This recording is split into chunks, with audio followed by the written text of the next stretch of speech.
Hello, everybody. It's nice to see you again. We're in session 4 already. That seemed to go fast. I hope you're all doing well today. We'll just let people sort of trickle in for a second, and then we'll go ahead and get started with grant funding basics.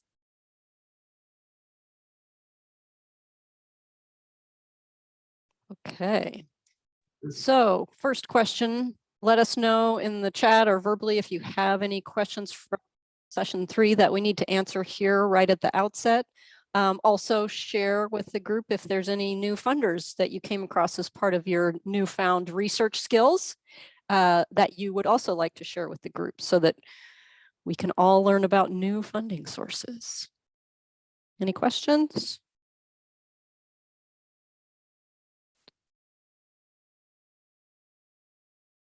Okay, so we've got the group norms. I want to thank all of you for your contributions so far. I think this has been a really great group and we've had some wonderful conversations, and I appreciate the fact that it seems that people feel comfortable asking questions and that the group has also contributed to the answers. So thank you for that. I think it's been wonderful. Just a reminder that we don't have a break during the session today, but please take care of your needs as you must.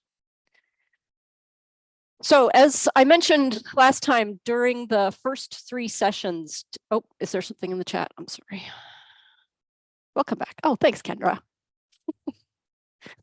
As I mentioned during the first 3 sessions of this program, we learned a lot about how to get your organization ready to write grants. We talked about mission, we talked about vision, we talked about strategic planning and budgets and funder research. So today is the day that we're going to dive into the more of the nuts and bolts of what's in a grant application. We've alluded to it, but we're going to get down to brass tacks, so to speak. One thing I will say is I know we have some people in the room with experience writing grants. So if you have other stories or suggestions that you want to share based on your experience, we are more than happy to hear from you. So the first thing we're going to do is talk about some roles related to the organizations giving the grants and the organizations receiving the grants so that you sort of understand what the relationship looks like. What I will say is the next slides have a lot of detail on them, but you will get a copy of the slide deck as you have in the past. So, or you may already have it in, a copy in front of you. So you will have the information. So in case you need to refer to it later. And we do have a little quiz at the end of this particular section. Just fair warning. So what's the purpose of a grant for the foundation that gives it, or the corporate foundation, or the government entity that gives the grant? They are trying to make a contribution to a focus area or a list of giving priorities that's important to them. They also have a tax liability that they need to consider. They want to raise their profile in the community, particularly as we talked about with corporate grants. They want to be seen as a good member of the community, and they want to be affiliated with programs that are doing good. Also, sometimes it's that because they're fulfilling a mandate, particularly in the case of government grants, there's some piece of legislation that requires that they have to do this, or there's something in their board policies or bylaws that makes them have to fulfill a mandate. And then there's also this idea, particularly with family foundations or individual foundations, they're trying to leave a legacy, make a mark on the world, and understand that the funder needs your help to meet their mission. It's a partnership. So what about the organization that receives the grant? What's their purpose? So essentially, at a very basic level, your grant provides you with cash money, right? And that's funding towards the organization as a whole, funding towards a new or existing project, a physical space, or purchase of tangible items. It also helps you fulfill your mission, which is sort of the overarching goal here, right? And the other thing to consider is that when you have a grant, it helps you leverage more funding. And we touched on that a little bit in one of the earlier sessions. And this is the concept where if you're working on a project and a funder knows that Reeser Family Foundation has already given you a grant, that makes it more likely that you will get a grant from other foundations because they know that Reser Family Foundation has vetted you. And also it speaks to the fact that you are diversifying your funding streams and you're not just asking one foundation for all the money. So what are the grantor's responsibilities? What do they have to do? So when they ask you all of this information as part of a grant application, and it always seems like, you know, such a tremendous amount of work, and why are they asking me all this stuff?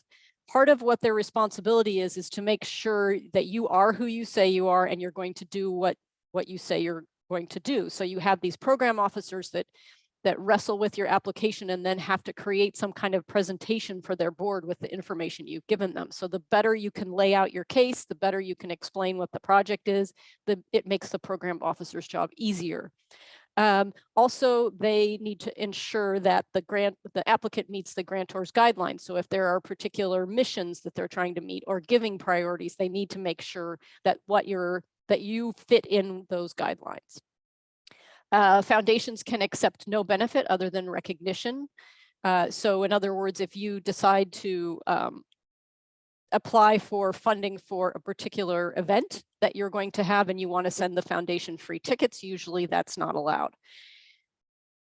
They have to just give you the donation or the grant with no strings attached. They also have a responsibility to track and report what organizations their money has supported. Sometimes that's related to the tax return they have to file. Sometimes that's related to, again, reports that they have to give to their board of directors of what they've accomplished with the funding that they've provided. And then once again, leaving a legacy. So what are the responsibilities of the organization that's receiving the money? So obviously, you need to use the money for the intended purpose. We've talked about this throughout the session so far. Grant money is usually restricted, which means you write a grant that says, I'm going to use the funding for X, Y, and Z, and you need to make sure that that's how you're using the money with whatever financial system you have in place. If there are deviations to the original budget or the project after your grant is awarded, make sure that you communicate with the funder and say, you know, here's the situation, here's what we'd like to do as an alternative approach to this particular project, and make sure that you get buy-in from the funder if you need to make any change. Keep the lines of communication open and be transparent.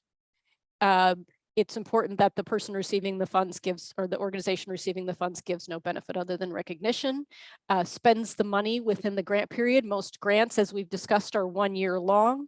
And so you have to make sure that you are doing some type of tracking or financial management that ensures that the money you've received from that funder is spent within the grant period.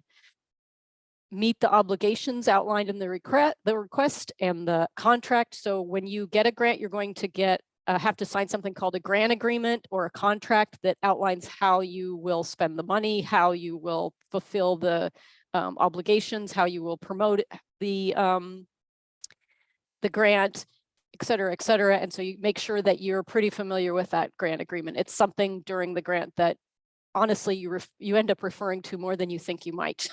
So make sure you store those grant agreements in a place where you know where they are.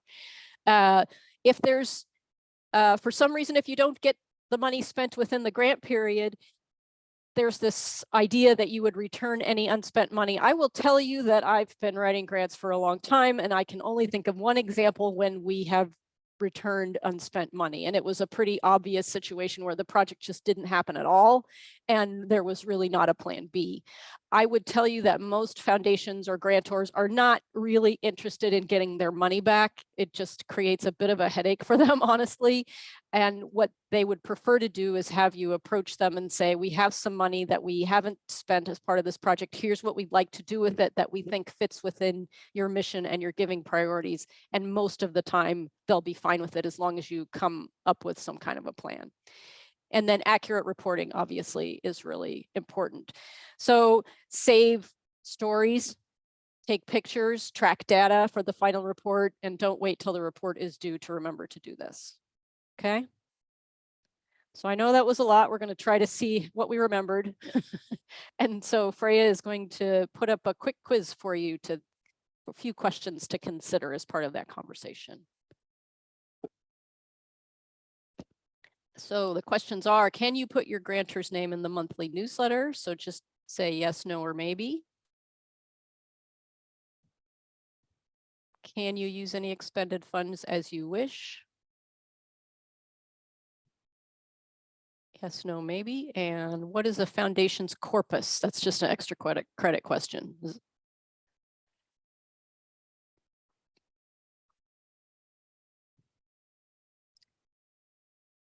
Okay, I see I'm getting some answers.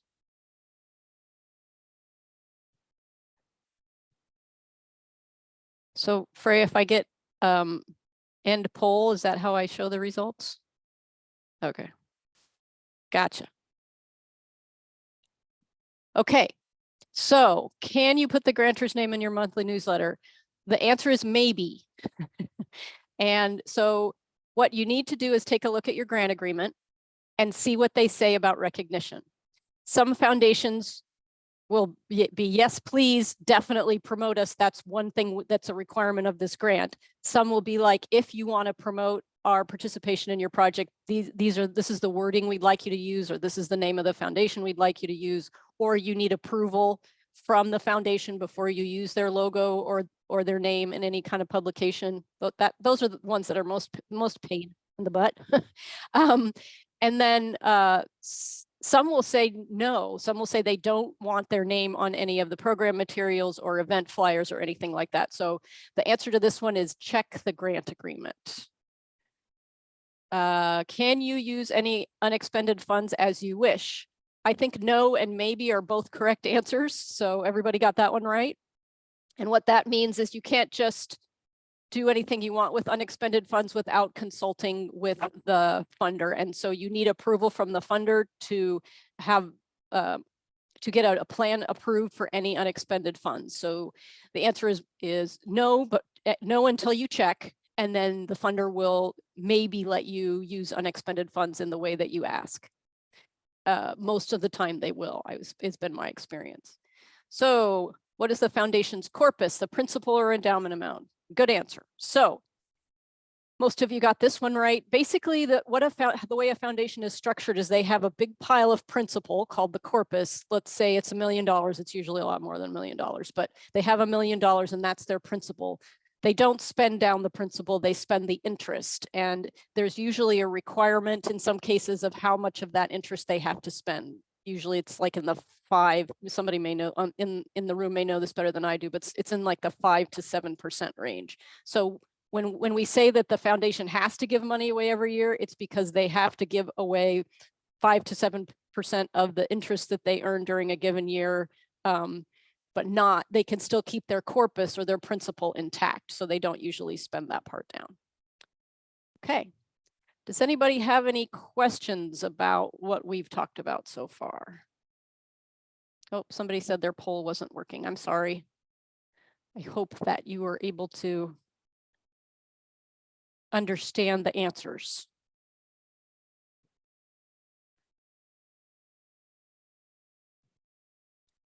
Okay, I'm just going to keep rolling until somebody stops me. I have to apologize. I've had kind of a crazy week and I'm a little loopy today, so apologies for any bad jokes. So some things to think about is when you're deciding whether or not to apply for a grant, there are sort of this short list of things that most funders do not fund. And you'll see, and they're fairly common across foundations and across even government grants. And I just want to sort of say those out loud really quick to make sure that you understand that these are the types of things that funders typically don't fund. One is debt reduction or reducing a deficit. If you have a budget deficit for your organization, or if you're carrying some debt like a line of credit or something, grants will not help you pay that down, or they will not save you from a deficit. That's not something that they're allowed to do. Usually they don't accept requests from for-profit organizations. So you have to be a 501c3. Some foundations will fund other types of organizations, but for the most part, you have to be a 501c3, or if you're applying for government grants, you have to either be a 501c3 or some kind of government entity. Usually for government grants, they will list the eligible organization types, and you'll just have to look to see if you're on that list. But usually it's hardly ever for-profit organizations. Fundraising events or campaigns. Usually if you need a capacity building grant in order to increase your ability to raise funds for your organization, that's going to be more like training or additional staffing and less like contributing to fundraising campaigns or events. The only exception I can think of is I got a grant once that was a challenge grant, which basically means the foundation is saying, if you can raise $100,000, we'll match it. And that was a really interesting capacity building grant, because what I was trying to do was build the donor base. I was trying to get more donors interested in our organization. And so the way I wrote the grant was to say, for every new donor I got up to $100,000, the funder would match that. And that was one example of maybe a campaign that did get grant funding. So that's a little bit outside of typical fundraising sponsorship though, or, like an event sponsorship or something like that. Pass-through funds. So if your intention is to receive funding so that you can re-grant it to other organizations, this is something you have to be really careful about with foundations, because foundations have special rules about the types of organizations they can give to, that being nonprofit organizations. And if you turn around and give that money to like an individual for a scholarship, for example, they've lost control of that, of what the money is being used for, and it may get them in trouble with the IRS. So usually pass-through funds are not allowed. There are some special cases. We have a grant right now from the federal government that has a special fund that is set up for to give seed funding for projects in a particular community, but it's pretty well explained in the grant agreement how that's supposed to work. And then the other thing I want to mention that's on this screen that you should know about is some foundations. The one in Oregon I can think of in particular to mention to you is Meyer Memorial Trust.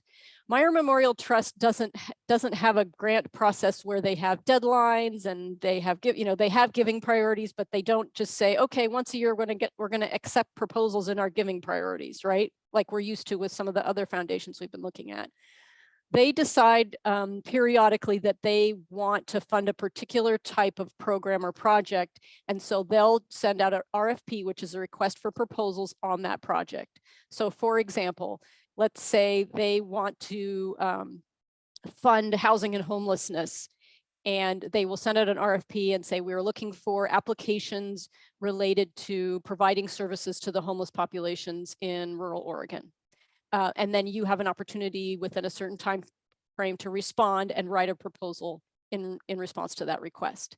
So what I would suggest to you is, if you have, like in the case of Meyer Memorial Trust, if you read their giving priorities and you're like, I think this is a really good fit with our work, then my recommendation to you is to get on their email newsletter list, because that's how you'll find out about RFPs, if that makes sense.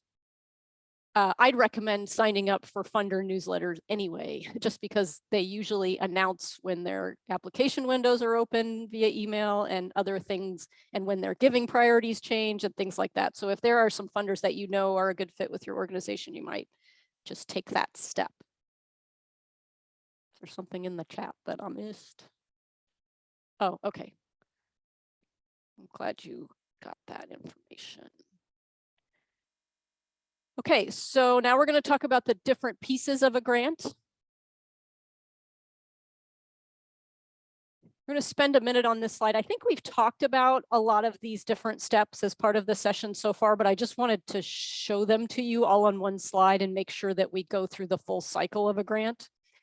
We talked a lot about preparation and organization readiness. So working with your team to make sure that you know what the needs of your organization are, what the strategy is for the project that you want to try to find funding for, conducting research to build a list of applications that you're going to submit, and then conducting research into specific funding opportunities and communicating with the funder to build a relationship.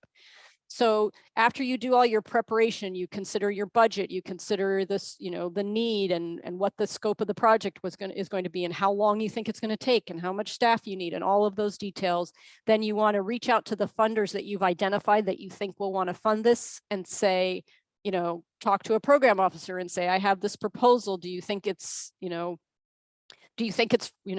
well developed enough? Do you think we've done enough planning? Is this an application that you think your foundation would entertain? And have that conversation, listen to their feedback, incorporate their feedback, et cetera. So then you're down to the point where you've had a good conversation with the funder. You decide that you're ready to submit an application because you think that it's going to be worth your time. You understand when the deadlines are for all of the grants that you're going to submit. And then you complete the narrative, which is basically you making your case and explaining why the project is needed and who you are and all of the questions that they ask you, doing the financial piece, the budget or whatever, and any supplemental information that they require, like letters of support or copies of your organization budget or copies of your last audit, et cetera, et cetera. And then, obviously you're going to have some extra, we call them fresh eyeballs at RDI, have somebody take a look at your proposal that hasn't seen it before to make sure that it reads clearly and that you're making the case that you want to make. Obviously, you need to meet the funder's deadline. If you're not familiar with the grant world, it's extremely deadline driven. So if the question that you have is, can you turn in a grant application late? The answer is no. I can't think of any exceptions to that rule. Basically, they are receiving a whole bunch of applications. And so if you're the late one, there's no reason for them to add you to the pile. They've already got enough to consider. So once you submit the application, what's happening at the foundation, as I just mentioned in the earlier slide, is you've got a program officer or some other staff member that's reviewing all these applications, trying to figure out which ones they want to present to their board for consideration for funding. So as part of that process, the program officer might reach out to you, ask some additional clarifying questions, because a lot of times what they're doing is they're taking your grant proposal and then they're condensing it down in some kind of a report for the board. So let's say they've got 50 proposals they want to submit for approval. They're going to basically be writing short summaries of all of those proposals, including yours. And you want to give them as much information as you can and answer all their questions so that they can write a good summary for their board. They also might schedule a site visit, as we mentioned earlier, and we provided you that handout from the Reeser Family Foundation about how to do a site visit. So you want to make sure that you have the right people in the room, somebody from your board, a client, if that's appropriate, somebody from your staff who's actually going to run the program that you're applying for, and a lot of times foundations are kind enough to submit their questions in advance. So it helps you understand kind of who to bring in the room and be able to answer their questions pretty thoroughly. But, obviously it's a give and take conversation. And those happen in person and they happen virtually. So then let's say you get the grant. First of all, have a big party, celebrate, because you don't get grants all the time. And so it's worth getting excited that somebody believes in you and wants to fund your efforts. And so make sure that when you get the grant, you have the grant agreement that I just mentioned filed somewhere where you can find it, that you set up systems for tracking so you can report well at the end of the grant. So you're setting up, like, are you counting clients? Are you getting demographic information on your clients? Are you doing a before and after survey? That's what we do for this class, for example. We asked you questions as part of registration about your familiarity with grants. And at the end of the session, we're going to ask you similar questions about whether or not this class has helped you become more familiar with grants, and we're going to compare those two. So that's the approach we take for this class. And then after the reporting, after you do the reporting, and there's going to be a date, a deadline for that report. After you turn that in, you're in a position now where you can apply again. Most foundations will not let you reapply for funding to their foundation until you have it closed, unless until your grant has been closed. And sometimes they have time frame requirements, like you can't, if you get declined after you apply for the grant, you can't reapply for a year. It just depends on the foundation, but that's a common thing that's required. If you do get the grant and then you finish the reporting, you can apply in the next grant cycle. So that's usually the way that works. Some foundations I'm seeing more and more these days are, sorry, I've got really sunny windows in the background here. I guess I shouldn't apologize for the sun coming out, but there it is. Some foundations I'm seeing more and more do not require grant reports, which is awesome because it's a lot of work. However, sometimes even if they don't require it, I might send them a letter and say, just so you know, we really appreciate this award. Here's the good that you did, just because I think they might want to, they might want to know that information. And I think it helps build the relationship, but that's optional and that's up to you. Okay, any questions on this slide? Because I just talked about a lot of stuff. There's a question from Ron. Okay, Ron, do grantors usually tell you when you don't receive a reward? Yes, they do. And if they don't, if you feel like a, how should I say this? It is also usually what they'll tell you when they announce the grant proposal or the grant application has opened. They will say grants are due by, May 1st. And then they will provide a calendar for you most of the time, which says we plan to review these during, May and June. And we think we will announce awards during, August or something. And then if you haven't heard from them by August, it's completely appropriate to say, we understood that these awards were going to be announced by August. Can you give us a revised timeline? It's also okay if, 6 months have passed and you just haven't heard anything at all and they didn't give you any idea of when they were going to announce an award, to reach out and say, can you let me know what the timeline will be for your decision? But most of the time they'll let you know when to expect it. I will say that in the pandemic environment, and it hasn't abated since, most of these funders are getting so many more applications than they used to. I'm sure there's reasons for that we could all talk about, but I would say that a lot of times their timelines get pushed back. So we just applied for a grant with United Way of Layton County, and they had a particular grant calendar in mind in terms of when they thought they would be able to review everything and make announcements, and they ended up having to push it back 3 months. And they sent a note out to everybody that said, we've been inundated with proposals. And that's kind of a clue to you that, there's maybe a lower chance that you'll get the grant because they're getting a lot more applications than what they were expecting. Allison saying send a handwritten thank you note once you receive your grant. I think that's a lovely idea. I think that donors and funders always appreciate acknowledgement, and I think it helps build the relationship. So thank you for that. Any other questions on this one?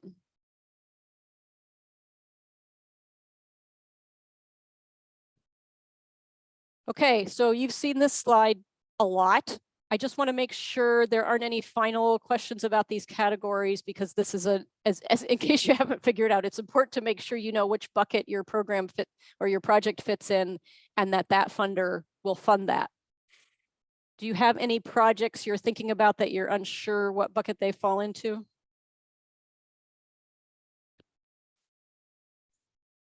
Well, I do. My senior center is,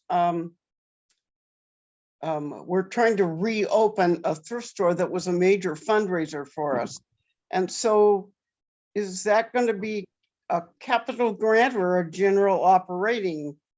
I would describe the thrift store as a program, because what the activity you're talking about is not building a building, right? It's just having the staff and the inventory and the processes that you need to reopen the store. Am I describing that correctly?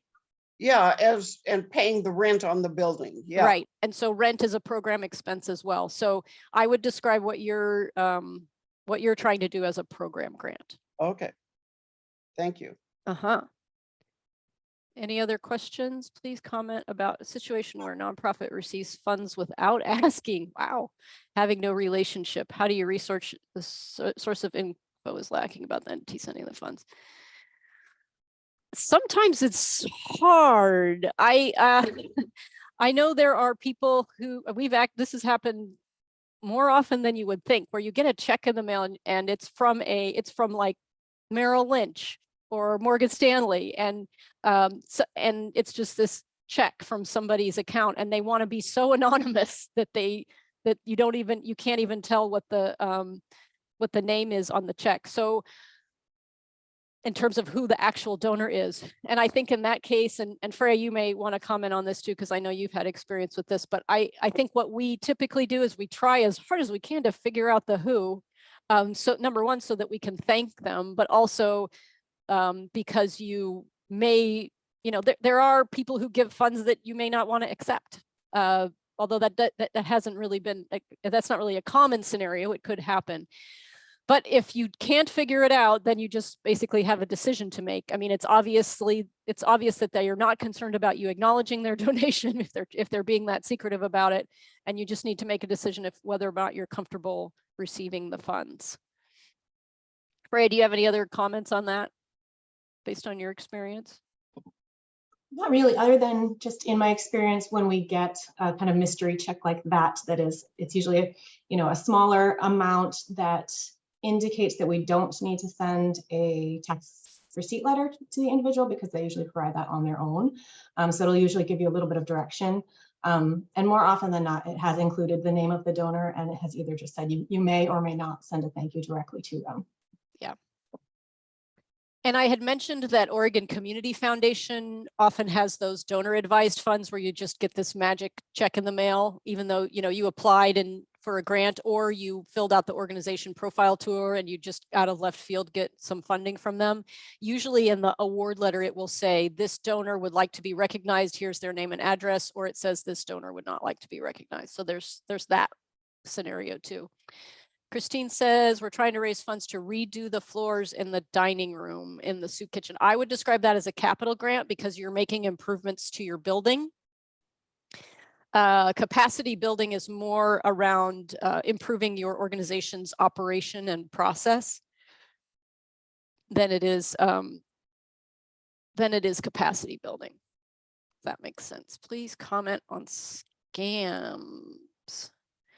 Comment on companies that are merely a go-between and only convey the dollars. And I think that's what we were talking about when we talked about Merrill Lynch and Morgan Stanley and other investment companies that manage funds for large donors. If it just says iPhone, so I'm not sure who's asking these questions. Is there a specific story that you want to tell or question that you want to ask? Because I mean, the scenario that Freya and I just described is the one that we typically see, but there may be other things that you have experience with that we don't know about. Well, the charity the nonprofit that I belong to recently got a small amount of money. It was a little over $300, intimated that it might be on a monthly basis, and really no information. It was from a supposed company, and they interacted with Facebook and some other places. And there was no way to really contact them or get a hold of them. And so, having had a scam recently with the nonprofit that was a legitimate scam, you're just a little bit wary when somebody says they're going to give you money. And you had, the only thing you had to do was agree to their terms. Mm-hmm. So, and their terms, seemed okay, but there was just not enough information there to really go. Some of the documents they sent had different states listed on them. Mm. So we're kind of in a quandary right now. There's really hardly any way to investigate them. And we're just, kind of sitting there with some funds, and it'll be interesting to see if next month they send us money or don't, or, more information if they have it. So, yeah. What was the scam that happened? the scam that happened before was someone out of state requesting funds for something that wasn't legitimate, and posing as the director, posing as what do I want to say, a company that wanted to have a relationship with a nonprofit. I see. And it turned out it was a total Mm-hmm. absolute scam. and it should have probably been investigated by the police, but because it was out of state and under the limit for the police going after these people, Mm-hmm. they, they're pretty smart. They put the amount of money that they were requesting, et cetera, et cetera. But there was no invoice and there were a whole bunch of things, but this person investigated the director of the nonprofit and was interacting with me, the treasurer. And I just saw so many holes there, Yeah. inconsistencies that I just, they wanted funds sent to someone out of state. And, they sounding like it was the director of the nonprofit telling me to do that. And it's just, our world's so full of that Right. now that it's ridiculous. And the authorities oftentimes will not do anything about it. Well, yeah, there does. I understand what you're saying. There does have to be sort of a materiality to the amount. Well, that's interesting. And I commend you for, it sounds like doing some pretty good due diligence on that. But I would assume that when people are giving you money, there's probably a lower likelihood that there is some kind of game afoot, shall we say. But I do agree with you that there are situations where you may, I guess what I'm saying is, we're all scrambling for funding, right? But I understand that there may be situations where we're not comfortable accepting funds, and that, that is a decision that needs to be carefully considered. So I appreciate you bringing that into the room. Yeah, thank you for your information. Oh, of course. I think you gave us some information too, so that's why we're all here. Sharing. Yeah, we're sharing. So, okay. And then this is another slide that that you've seen a lot throughout the sessions, just because it shows you what the typical pieces are of a grant proposal. And we were, we went through a lot of these as we were getting your organization ready for grant proposals, but I want to focus today on the last two elements because they're kind of the heart of the proposal: the need, the impact, the activities, and the implementation. This is like getting down to the what of your grant proposal and explaining why it's important that you do it. I will say, when you write a grant proposal, there's no one way to do it. I think it depends sort of on your comfort level of certain parts of the application. So for example, some people like to start with the activities and implementation, like making a timeline of all the things that need to happen and when they need to happen, and making sort of a work plan. Some people like to start with the budget and create the, the actual dollars and cents of a program, and that helps them think it through. And then they go to write the narrative from there. So I think I just want to say, if you think there's like a one size fits all approach to writing a grant, I would say there isn't. I would suggest that there's a lot of different sections. Start with the one that makes the most sense for you in terms of how you're going to get a handle on what the project is and what the application looks like and how it'll get completed. So let's talk a little bit about need. The need statement, I think, is probably one of the most compelling parts of your application, and where you're really going to sell this project. This is where the passion goes that we talked about in the first session. Think about questions like, what's the problem you're trying to solve? How do you know this project's needed? How have those impacted by the project been involved in identifying its need? In other words, were you just sitting in a room saying, oh, I think this is a good idea by my own self? Or did you, or that by the way, isn't going to fly. They're going to, at the foundations or the government agencies are going to ask you, how was the community or how was the group of clients that you served involved in demonstrating or demand for this project, or otherwise indicating that it's needed? Why is it needed right now? What's the urgency? And then if the project has occurred before and you're asking for additional funding, can you explain why you need additional funding to keep the project going? What was the impact? Why is it imperative that it continues?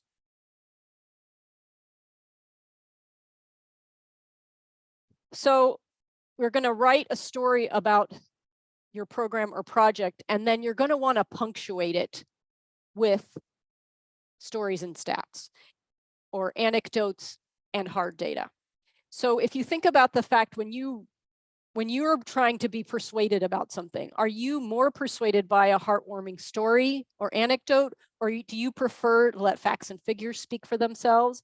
What we usually say is that while grant reviewers, they may individually lean one way or another, you're not going to know ahead of time what they prefer. Usually it's better to include both stories and statistics. One caveat to that, I will say, is that state and federal grant applications are usually a lot heavier on data, whereas foundations are a little bit heavier on stories, but not exclusively. That's not a universal truth, it's just an observation. And the reason for that is if you think about the way federal grants are reviewed, they are assigning points to different sections of your grant proposal is the way that federal grants are usually evaluated. And you're just trying to put information in there that'll maximize points. Also, in federal grants, usually there are people who are experts in your field who are reviewing your grant proposal. And so they need to be convinced that your data demonstrates the need for the project, if that makes sense. Whereas in a foundation scenario, the board of directors of a foundation doesn't necessarily have specific expertise in what you're writing about. And so they're going to need a story, or maybe they'll need a data point like the entire state of Oregon is a childcare desert, for example, or, in the county I live in has, 60% Latino population, and we're trying to do outreach to that population. And so that's a great data point to illustrate the need. This is something that Freya does for RDI, so I may let her speak if you guys have any questions about it, or let her talk to this a little bit. But one thing I would say is there's sort of these ideas of external data and internal data. So external data we talked about is like using the census or using economic data that the state might provide, or other types of information that are available from outside sources that collect data that's germane to what you're trying to do. And then there's also this idea of collecting your own internal sources of data, which means you're doing some kind of count of your, survey of your clients, so you know how many people are coming into the building for your after school program every day. You know what the demographic information is about those clients, or are otherwise measuring the work that you provide so that you can provide internal information. So I have this quote that somebody gave me that I like to say here: facts make you credible, stories make you memorable. I like that quote. It resonates with me. Any questions about data? Because this is something that's sometimes data or stories, sometimes this can be a sticking point for people as they're pulling together grant proposals, but they're very helpful to persuade people as in all areas of life, not just grant proposals. What is the quote? Facts make you credible, stories make you memorable. Thanks, Kendra. Any other questions?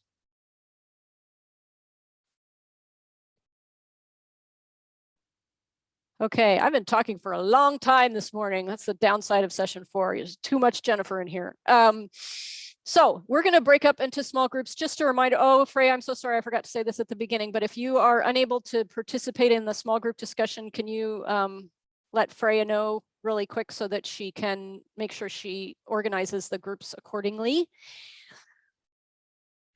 What we're going to do here is what I find is sometimes it's a good opportunity to brainstorm in small groups need. In other words, what kind of stories or data do you think will demonstrate need for your project? And this thought process can be difficult sometimes, and it's helpful if you can bounce it off of somebody like, here's my project. What ideas does the group have about how I might demonstrate need? And you guys can help each other out a little bit. And then if you think about the type of data or the type of stories that might be helpful, then think about how you're going to collect that and how you're going to track it so that you can demonstrate need on a regular basis. And as always, you're not going to be able to see this slide in the breakout, so you can either jot down the questions and then Freya will throw them into the chat while you're in the breakout as well. So let me see what it says in the chat. So Karen and Ron and Make sure you're seeing that. Okay. So this is also a good place for you to think about that the passion for your project translates into the mission and vision for your organization. Funders and donors want to see your excitement. So how are you going to generate that excitement and demonstrate that passion as a way of explaining need? Any other questions? Freya, I'm sorry, I threw a wrench into the works by not remembering to say that at the beginning of the, so Freya may need a minute to do the breakout. I apologize. I'm doing a little shuffling of rooms. I'm trying to keep up with the chat on this. If anyone, I put most people in a non-participating breakout that said that they can't participate. And if I missed anyone, I'm sorry. It was kind of fast and furious there, but I think we're ready to go. I'm going to open up the rooms now.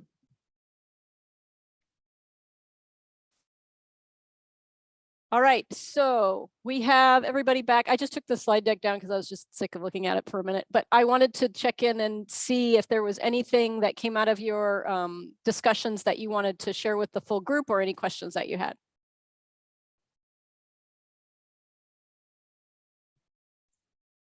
Yeah, in my group, somebody suggested, I mean, I know how the thrift store impacted the people who volunteered there and how it impacts the senior center. But I don't know how the community feels about when we closed it. And so they suggested that I post on a Facebook page that give us your feedback. How important was the thrift store? And that would give me some data as well as some stories. Oh, that's a great idea. Kudos to whoever thought of that. That's Yeah. smart. Great. Anything else? We had something come up in our group that I've actually been reflecting on a lot, and I don't necessarily have a solution, so I thought I'd put it out there. What is some different creative ideas on how to get some data from a very grassroots community level to make the case for a need, but it needs to be anonymous. You're working with people that they're not going to give you their email. They don't want to be put in the database. So it's like you have participants for this program. So for example, I'm piloting a program for neighborhood readiness. These people are going to share contact information within their neighborhood in the event of a disaster. But it's very important that I'm not collecting everybody's information. Because that would be a barrier to participation with the culture here. And so, and I also really don't want to create a situation where somebody has to manage that. The point is it stays at a neighborhood level. But I want to be able to get some kind of input from them that can help me show the need for outreach, that it needs to be somebody's job to outreach to the people to make sure the neighborhoods stay intact when there's turnover, that they're getting the right training that they would need in the event of a disaster. Someone has to be a facilitator in an outreach role. And if I could capture that, some kind of impact or interest or level of engagement. I mean, obviously I can count how many people come to my events, but is there anything else I can do without it going back to a particular name and email, and I can't send out a Google form survey, So when you have these meetings, are they in person? They are. I'm going to be doing the first one here in a couple of weeks, and it's at Community Potluck. Oh, that sounds great. Well, I guess the reason I'm asking the question, I'm wondering is if you go old school and do paper forms where people don't have to put their name down. Okay. Yeah, I thought of too, like if there's another way I could make it super, super easy, if there's certain questions or interests that they could kind of impart their level of interest to, like some kind of dot voting. If I could come up with the right statements or concepts and just put them on big pieces of paper and arm everybody with some dots. Because I found that like a lot of people still won't fill out a piece of paper, and shoot, I'm guilty of that half the time. Yeah, me too. Like, I'm here for the food and like to meet my new neighbors. I don't want to fill out a piece of paper, right? But dots are super easy if I can just frame the what I want them to, you know, put their dot on for. Right, as we say, you could frame what, and then also frame why you're doing it. In other words, we're trying to find funding so we can keep doing this the way that you, and this is a great way to couch it, the way that you can help us make sure that we can keep do this is we need to get information from you about what you want so that when we write, so that when we ask for funding, we're asking for the right thing. I love dots. I think they're, like you said, they're very low barrier and an easy way to vote. Anybody else have any thoughts based on their experience for May? About how you can get an easy input, low barrier input that feels anonymous? I worked with a program called Map Your Neighborhood, and basically somebody, you chose a friend or anybody who volunteered and asked them to gather their 10 closest neighbors. And then we had a meeting with them and we sat down, and the person that hosted the meeting was kind of the captain of those 10 families. And then they created the list of, okay, who's got tents, and who's got an axe, and who's got fire extinguishers, and who's on a well that needs a generator. And I didn't get any of that information. The captain of those 10, it worked really well, but it does not work well in low income neighborhoods because there's a low amount. I found that there was a very low amount of trust, because those 10 families or even 5 families that you can get together have to be able to trust each other. And we did the questionnaire had things like, when are your children home alone? So if there's a big earthquake, you know that you got to go help some children of just those. It's just a little pod of families that do this. And it was very successful in the rural areas, in the very rural areas, because they know they're on the bottom of the totem pole to get help. And so my meetings with them were 20, and they divided themselves up. But it's hard to get in the low income neighborhoods because lack of trust. I mean, I had somebody tell me that. So yeah. Well, and there's probably relationship building that goes into that model altogether, no matter what level of income you are. But I think it's genius because it also gives you this core of volunteers that are taking ownership of the project. That's not just you doing it by yourself. So that's genius. And that's what we're doing. It's Map Your Neighborhood. I layered on a few other things, but the base of this pilot project is the Map Your Neighborhood. Nice. Yeah. So I love hearing that it was successful in a rural area, because that's where I'm starting. But yeah, the trust thing here, it's not, there's a trust issue, but it's not necessarily because of low income. It's just because the North Umpqua tends to attract people that are probably prepared for the end of the world, but they don't want to talk to anybody. They want to live on their 20 acres, and they vaguely know somebody lives at the bottom of the hill, but they really don't care. And you know, it's like, we have a saying here, there's a difference between like a prepper mentality and a community mentality, and you don't always get both in the same. That's interesting. Yeah, so, I can see that would be, a struggle. Certainly not my area of expertise, but I imagine that creating those networks is important and valid, but I can understand why it would be difficult. So getting the stats part of this is challenging. I can definitely have a lot of stories from this pilot, but the stats part, because they're going to be really sensitive to any information collecting. I mean, because they probably think you're putting them in some kind of government database. Right. These are the people that live in the middle of nowhere. Right. So, no, I hear you. Anybody else want to talk about their, The hard part about it is our city was paying for all the printing and stuff that goes into the Map Your Neighborhood, and it's not measurable.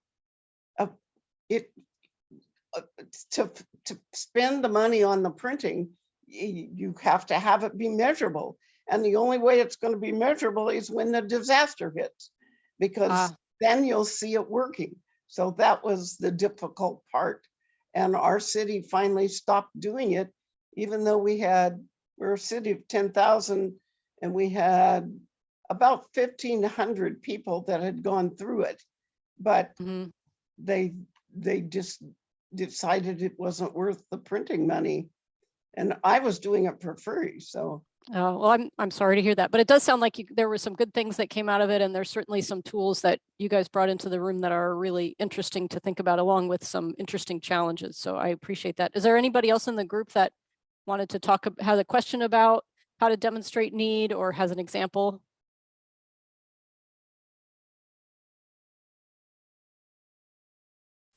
Okay. All right, let's keep going. Okay, so we talked about the statement of need. The other thing I want to talk about is the activities in the implementation plan. I already touched on this a little bit. This is basically a work plan, and sometimes that's what the funder will call it. They will say, as part of your proposal, please submit a work plan that has specific goals that you set for the project and what activities are necessary to meet those goals, and that they're well defined, and what needs to happen before, during, and after to complete the program successfully. Like what are the planning steps? What are the activities during implementation? What needs to happen afterward? Who are your partners? What are their roles? So just thinking through all of those pieces, as I mentioned before, this is where some people like to start when they're working on a proposal, and other people like to start with the budget. But this is and honestly, when you think about, I think I mentioned this before, when grantors ask you for all of this information, this does actually help you get a better project, because it helps you, it kind of forces you to plan, and in terms of the questions they're asking you. And this is an example of that. If they ask you for a work plan, it's going to help you get further organized if you don't already have one. So the only handout we had for this particular session was called Grant Writing Red Flags. And I really like this handout because I just think it's a good gut check before you consider writing a proposal. So I'm going to just touch on the things that are listed on this handout, but you've got it. I'm not going to read it to you, but just to make sure you understand what the different things that are mentioned on this page are. So what gives a funder pause? Just remember that in many cases, the reason that you get rejected if you submit a funding proposal, it's really due to the simple fact that there's more requests than there are funds to disperse. So your particular proposal may have been well written, your organization may be completely sound, your program was well explained and effective, but they just had too many people applying. So, cut yourself a little bit slack about that. Also, you are allowed to ask, if I haven't already said that, for feedback. In other words, especially with federal grants, they are pretty much required to give you your point scores and where you fell short. So don't feel bad about reaching out to a foundation and say, I'd like to improve my grant writing skills. I'd like to make sure my proposal is stronger next time I write it. Can you give me some feedback? And usually they'll do it, unless for some reason they don't have time. So many things can ensure that your proposal has the best chance of rising to the top of that pile of applications that the program officer has in front of them. And I just want to make sure that you consider these things as part of your proposal. If they read a proposal and see that the organizational leadership doesn't represent the population served, that's a red flag to them. So for example, we're rural development initiatives. If 80% of our board resides in Portland and Seattle, that's a red flag, and it should be, right? So that's an example of something that's probably going to make your application less competitive. The other thing is disproportionate overhead and indirect costs, and we talked about this during the budget session. I would aim to keep your overhead indirect costs below 20% of your grant proposal. If in fact the funder allows you to ask for overhead and indirect costs, they may not. The federal government's standard rate is 10%, which is crazy, but that's what it is. So make sure that you know what the expectations are in terms of indirect and overhead costs with that funder, and that you're addressing that as part of your budget. The lack of strong evaluation protocols, which basically means they want to see how you're measuring success, and that makes sense and is trackable, and will result in some good reporting for your project. Lack of other sources of support. We talked about this. They don't want to be the sole funder. They want to see that they're one of a group of funders and that you've demonstrated strong community support, whether that be strictly money or in kind or some other kind of support. Sometimes you don't get funded because there's a competing nonprofit that's doing the same thing you are in your community and they already fund them. This is an argument for partnerships, as we discussed. If there's, a few organizations in your community doing very close to the same thing, it may be a good idea for you to connect with one another and figure out if you can do joint proposals and figure out what your lanes are in terms of what skills all of you bring to the table to provide these services to the community. Another one is board members do not donate to your organization or contribute expertise. So it used to be that a lot of funders would require you to report 100% board giving.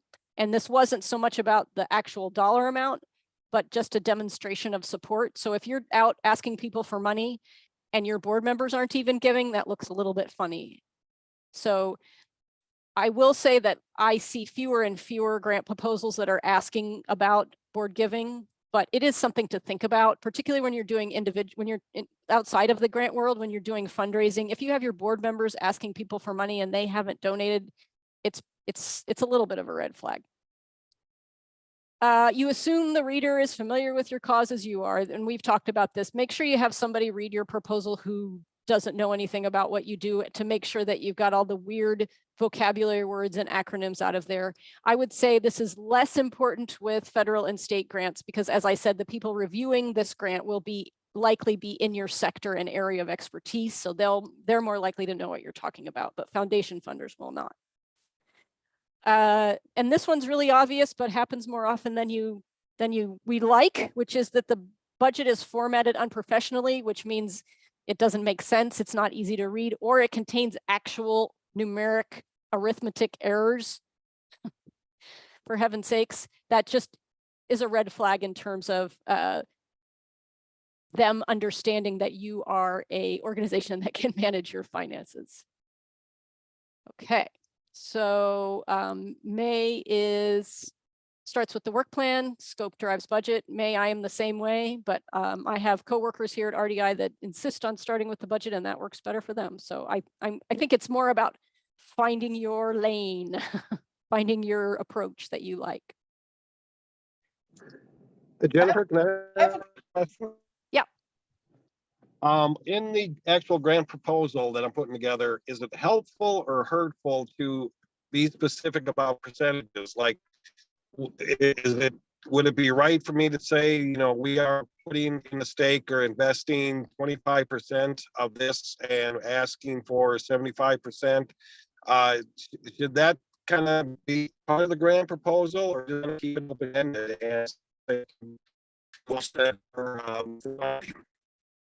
Ken, you're cutting out a little bit, but I apologize. I'm not quite sure I'm following your question, but if you're saying if we receive the grant, we're explaining that the funding will go 75% to one activity and 25% to another activity, I think that should certainly be reflected in your budget and could also be explained in the narrative, but let me know if I misunderstood your question. Well, it's can you hear me any better? You're just cutting out a little bit. I can hear like every fourth word. It's okay then. I will follow in an email to you. I'm in a bad reception area, so I'll follow up with an email later on. Okay, that sounds great. Or you can throw it in the chat if you can, but if you're in your car, I certainly understand that you can't. Was there another question that I heard? Yeah, Oh, that's okay. yeah, I have a question on the today's handouts.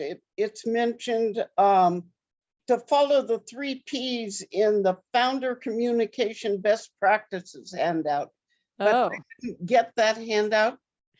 I'm sorry. This was a handout created from Kelly Nonprofit Consulting, so I may have to ask her what that is. Oh, okay.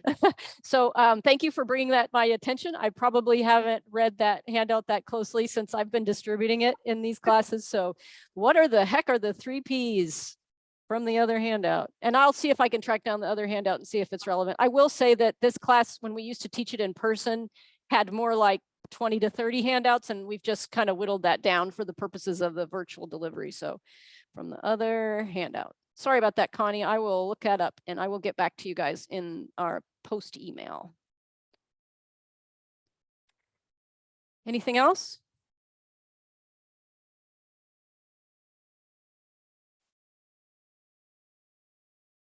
Okay, so this is the Captain Obvious slide, as I like to call it. We're going to go through a series of slides where I'd like you to make notes about what you think you've already figured out with your project or proposal and what you think you still need to do to make sure you're ready to write a proposal. If you're in the camp where you're not even working on a project, this may be more of an organization-wide question and not related to a specific project, which is fine. Just a slide that shows you some things that can make planning a little bit more than what you thought it was going to be. So longer projects, more complex projects will take more time. The type of project kind of dictates how much time you're going to have to spend on planning. So for example, capital projects that involve construction are going to be phased and a little more involved than like just a strict program budget and project. Project readiness, in other words, if you think you're, 50% planned and ready to go, then you only have a little bit more to do to write a grant. If you're just starting from scratch, it's going to take you a little bit longer. So like I said, pretty obvious. So as we work through this section, just as I mentioned before, take some notes about what the next to-dos might be for you. And then we're going to have another small group discussion to sort of help us together brainstorm how to get to those, planning steps finished and get your proposals ready. Okay, so first slide. Technical requirements. If this is a funder that you have worked with in the past and you want to apply to them again, have you sent your report in? And I know this sounds like a really basic question, but for those of you who live in a world where you're juggling 30, 40 grants, this is not necessarily a given. You might have to make sure that you submitted that report in your tracking system that you've established. Have you ensured that the application meets all technical and eligibility requirements? In other words, are you in their geographic location? Are you fitting their giving priorities? If their grant requests are from between $5,000 and $25,000, are you in that range? Required formatting. I know this sounds like a small detail, but it's a thing. They're going to somewhere in the document have character counts, margin requirements, the size of the font that you're allowed to use, the number of pages that you're allowed to submit.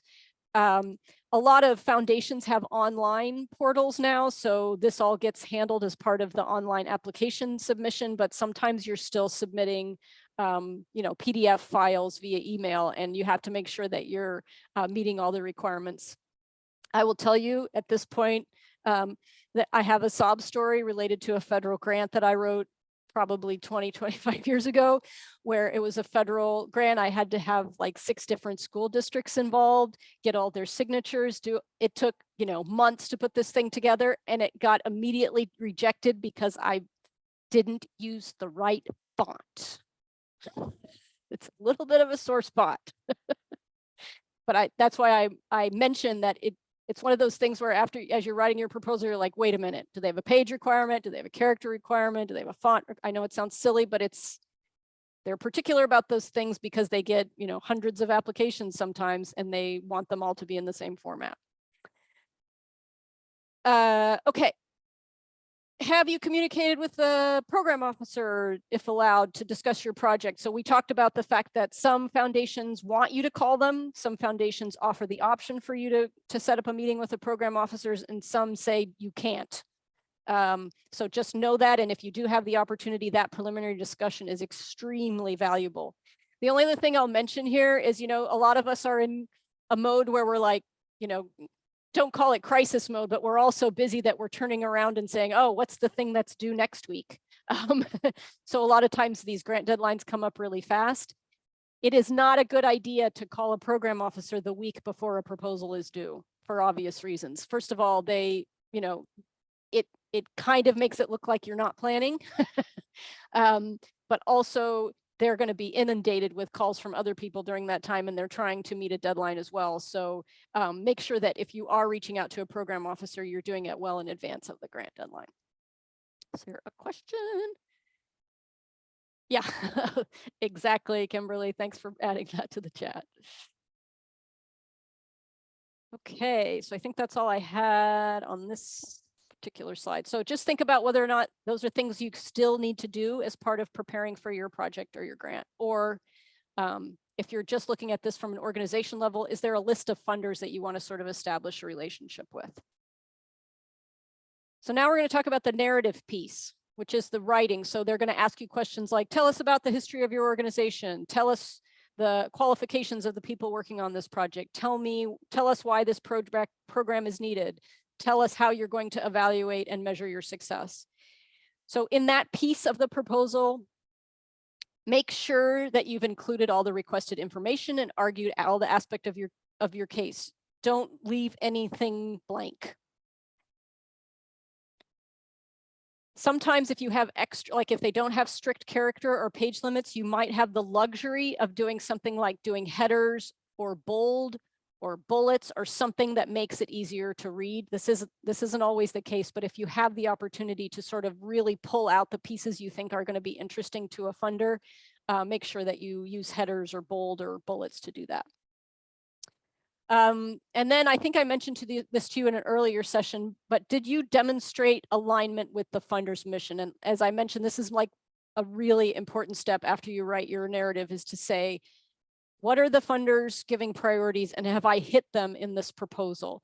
Sometimes I even just borrow their words from their website and say, you know, Ford Family Foundation funds capacity building for rural communities. This is a capacity building grant for a rural community. And I know I'm being overly simple, but just basically really making it clear that why you're tied to the things that they like to fund. And then community engagement is something else to think about. Do your board of directors, staff, and volunteers reflect the audience you serve? As we talked about, that's super important. Have you covered that in your proposal? Have you been able to explain that?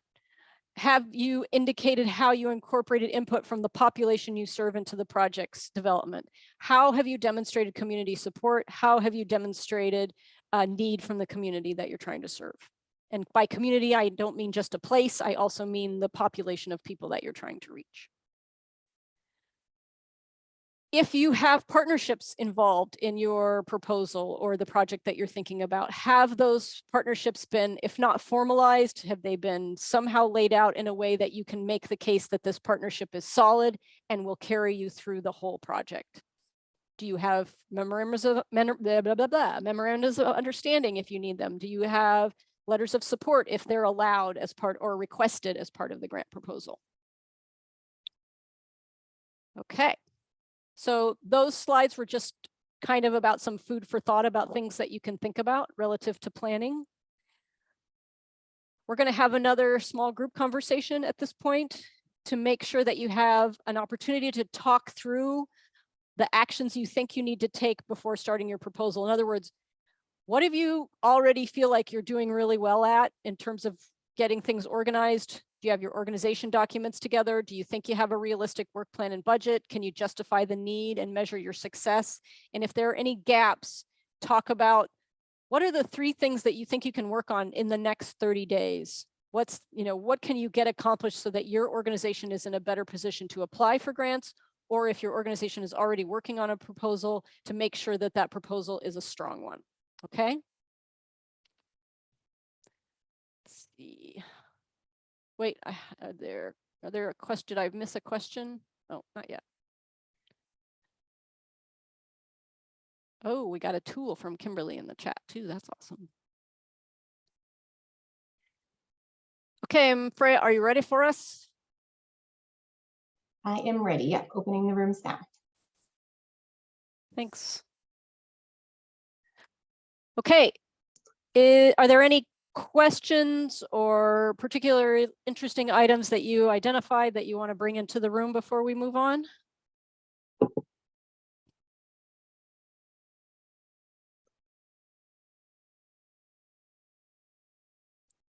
Okay, well, hopefully that exercise was a good opportunity for you to continue to think things through, and I'm happy to answer any questions as we go along. Okay, so we're wrapping up this session today. We have the project charter document for those of you who are following along and trying to fill out your project charter. Today, we covered a lot of stuff that you can put in your project charter, your statement of need, your work plan, your evaluation protocols, or how you're going to measure impact, things like that. So you should have basically all the pieces you need for proposal writing at this point we have covered. For the next session, we have our funder panel. So it's a little bit different format. I want to explain how this is going to work, but first I want to tell you who's going to be there. Jennifer Allen is from the James F. and Mary L. Miller Foundation. They do a lot in arts and education. For those of you who are working in those areas, they are specific to Oregon. We have Brian Hunt, the CEO of Sherwood Trust Foundation. He is he and this Sherwood Trust and Ford Family Foundation, as you know, are the funders of this course. So we're grateful to have them as panelists as well. The Sherwood Trust Foundation serves the Walla Walla Valley, which includes Oregon, but includes Washington, but also reaches down into Oregon. We're working with them right now, for example, in Milton Freewater as well. So they're also doing Northeast Oregon. And then the last one is the Ford Family Foundation.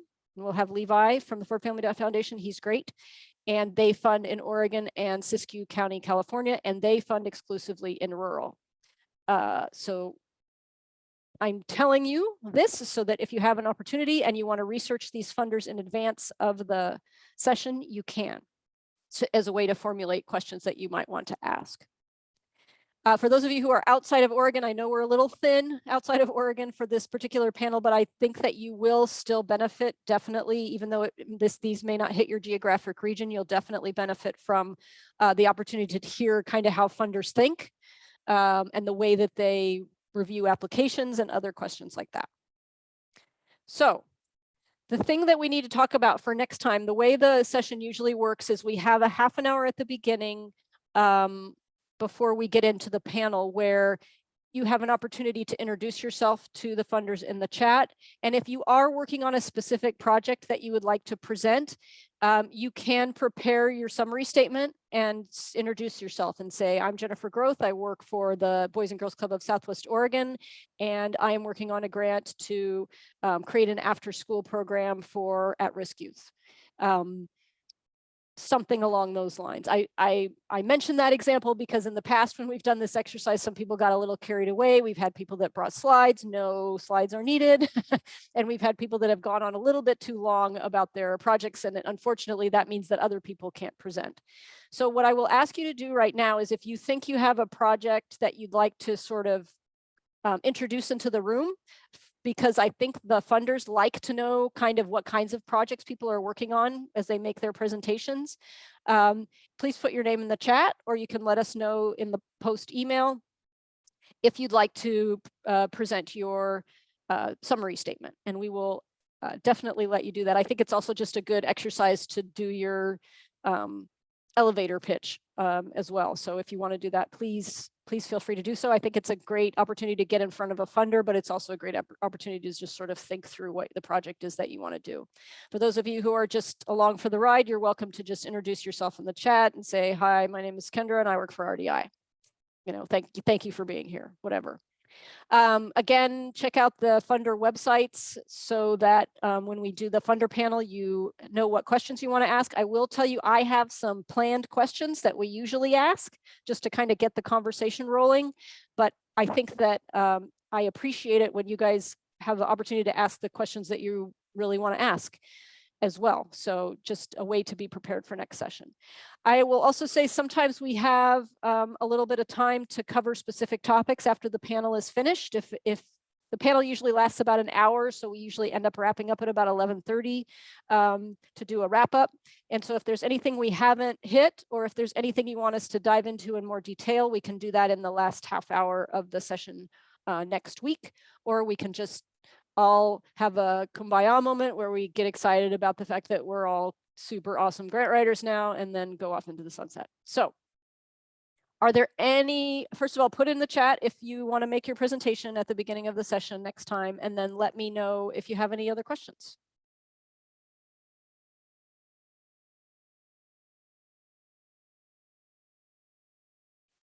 The other thing thank you to our funders, as always. The other thing I will mention is that next week we will have a evaluation. It's a short, like, I can't remember how many questions it is, Freya. It's short. It's like less than 5-minute evaluation. It basically says rank from 1 to 5 how you think you're doing, how you think you're doing in terms of what you learned. And as I just mentioned ad nauseum throughout this whole session, it really helps us if you fill that out, because it allows us to request additional funding from the Ford Family Foundation and from Sherwood Trust, because we're able to demonstrate the effectiveness of this class, if it is effective. And also the nice thing about the evaluation is you guys have, over the years, given us a lot of ideas of how we can improve these sessions. So we definitely welcome that feedback as well. So that'll be coming next week, just a heads up. If you don't have a question and you need to get on with your day, oh wait, there's a question in the chat. Let me grab that. Can we ask the funders how they would prefer to be approached regarding large projects that may need multi-year and grant? What are grant area considerations? Beth. So I'm not gonna turn my camera on because I'm That's okay. No, that's okay. You don't have to.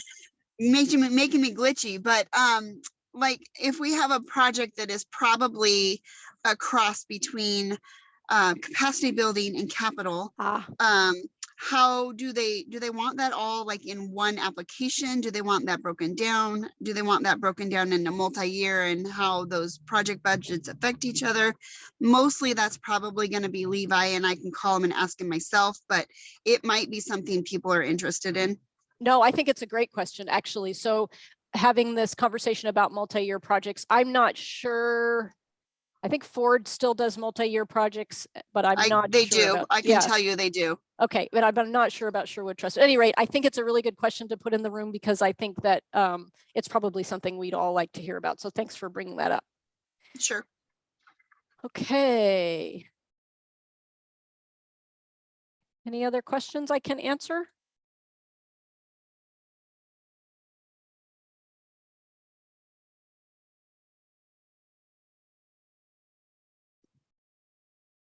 It's not really a question about today's session, but Sure. I was hoping I could submit one for next week, a topic to cover. Okay. I'd like to learn more about sponsorships, because I know that's a little bit different than grants. Our museum, we host 3 big community events each summer, and there's one in particular where we have a couple sponsors, but that's something I'd like to expand and just learn a little bit more about. Because it's different than a grant where they're just kind of giving us money. I want the sponsorship to be more of a business partnership, because we can offer them free advertising and exposure to a large audience. So if there's any information about that. Yeah, that sounds great. And we have had that question come up before in these sessions, so I already have some slides I can show you. So we will do that for sure. Yay. That's a good suggestion. Thank you, Rachel. A little about kind of like fiscal parents. And I'm tying this to thinking of like potential funders like Ford Family. What I'm kind of running into is that I'm doing my project as part of an AmeriCorps service. It's not going to have a home. It's not necessarily a good fit to continue with the nonprofit I've been placed with. And it's something I would love to continue, but I'm not going to go start my own nonprofit just so I can get a grant. And so what kind of, is there any strategy in looking for a parent that, you know, Ford Family would be more likely to fund and funnel that funding to my project? You know, I'm probably not articulating this well. No, I hear what you're saying. So let me reflect back to you to make sure I understand. So essentially you have a fiscal sponsor right now or a nonprofit that you're working with, but that nonprofit is not interested in being the long-term fiscal sponsor? I don't know if they will be able to. They're going through a major reorg right now. There's other topics that are higher priority. They're in a capital campaign. And so I just don't, what I'm working on is really not high priority. They're happy to let me do it. It's part of AmeriCorps service. They're going to get great information out of it, but it might sit on a shelf. And they Mhm. also only serve a specific part of this county, and my project concept is to be county or regional wide. So I'm not sure if that says something in the community if a sponsoring org or a fiscal parent only serves Glide, Oregon, for example, but Yeah. the program is supposed to be for the whole. Right county. here, I guess the way I'm reacting to what you're saying, and this isn't the right answer, this is just a perspective, is it sounds like what you're doing is piloting something. Is that fair to say? So it makes sense that you're with the organization that you're with right now, because that's your that's, you know, where you're affiliated, and you're trying this program out. It is absolutely appropriate if you're going to want to sustain the program or expand the geographic reach.